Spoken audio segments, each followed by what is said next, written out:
Have you ever wondered what a country's financial health really looks like under the microscope? Well, today, we're doing just that.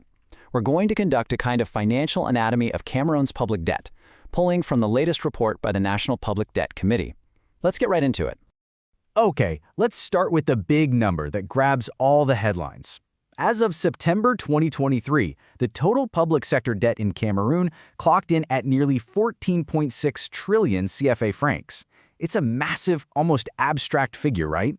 But a number that big means nothing without some context. And here is that context. That debt is equal to 43.9% of the country's entire economic output, its GDP. So to put it another way, for every 100 francs of value the entire country creates, almost 44 of them are tied up in public debt.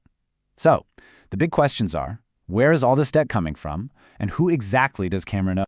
We're going to break this down into 5 parts. First, we'll look at the big picture. Then, we'll see who the lenders are. After that, we'll dive into the domestic debt puzzle, uncover what I'm calling the hidden debt iceberg. And finally, we'll wrap up with what this all means for the country. All right, first up, the big picture. When we talk about public debt, who's actually doing the borrowing? Let's slice up that nearly 14.6 trillion franc figure and see. You know, what's fascinating here is just how concentrated this debt is. A whopping 93.3% of it belongs to the central administration. We're talking about the central government itself. Public companies hold a much smaller piece, just 6.5%, and local governments, they're barely a sliver at 0.2%. This tells us pretty clearly that to understand Cameroon's debt, you have to focus on the central government. And that leads us perfectly into our next section, a look at the lenders. Since the government holds almost all the cards here, let's figure out where it's getting the money from. So, if we zoom in, the central government's direct debt is over 13.6 trillion CFF francs.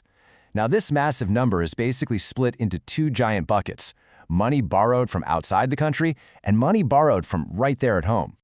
And here's that split. Almost 63% of the government's borrowing is external debt, meaning it's owed to lenders outside of Cameroon. The other 37% is internal debt, borrowed from within its own borders. Let's start by looking outward first. Now that external debt isn't just one thing, it's a mix. You can see here that more than half comes from what we call multilateral institutions. Think big organizations like the World Bank. About 30% is bilateral, which means it's debt owed directly to another country, and a pretty significant 15% is from commercial sources, like private banks or international bonds. So let's name some names. Who are the big players? Well, the World Bank is the single largest creditor, holding over 23% of all external debt. The African Development Bank and the IMF are also major lenders. And in that bilateral camp, China is by far the biggest single country partner, holding over 19% of the total, with France next at almost 8%. Okay, so we've looked abroad.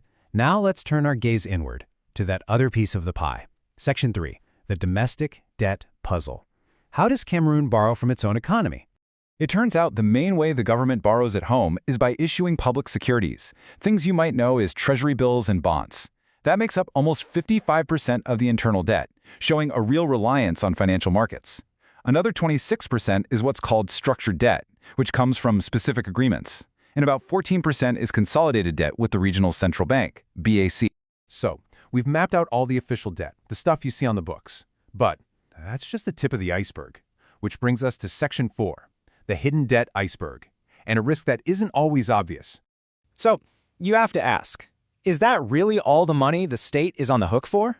Not even close. We need to talk about something called contingent liabilities. Now, it sounds complicated, but the idea is actually pretty simple. Think of these as what-if debts. They're financial promises that only become real, hard obligations if a specific event happens. Like, say, if a private company defaults on a loan that the government promised to back up.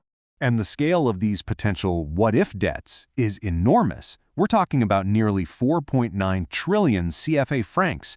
That's an extra 14.7% of GDP just lurking below the surface of the official accounts. And this is where that iceberg analogy really hits home. The 14.6 trillion in direct debt is the part of the iceberg you see above the water. But that nearly 5 trillion in contingent liabilities, that's the massive hidden part below the surface that could pose a huge risk to the country's finances down the line. So what exactly is this hidden debt made of? Well, an incredible 99.5% of it comes from what are called public-private partnerships, or PPPs. These are deals where the government teams up with private companies to build massive projects, like dams or highways. It's a way to get big things built without having the costs show up on the official debt report right away. A perfect example is the huge Noctegal hydroelectric dam project, worth over 787 billion francs, all financed through this kind of model. Okay, let's pull all of these threads together for our last section. What this all means. What's the final diagnosis from our financial deep dive? Here's the bottom line. First, Cameroon's debt is big, and it's almost entirely driven by the central government. Second, the country uses a strategic mix of borrowing, tapping both international partners and its own domestic market. Third, and this is crucial, there's a huge, often invisible risk hiding in those off-balance sheet partnerships used to build the country. And finally, what this all really shows is a nation walking a tightrope, trying to fund future growth without taking on so much risk that it jeopardizes that very future. And that leaves us with a fundamental question, one that isn't just for Cameroon, but for so many countries around the world. It really is the central challenge. How can a nation build its future without, in the process, mortgaging it?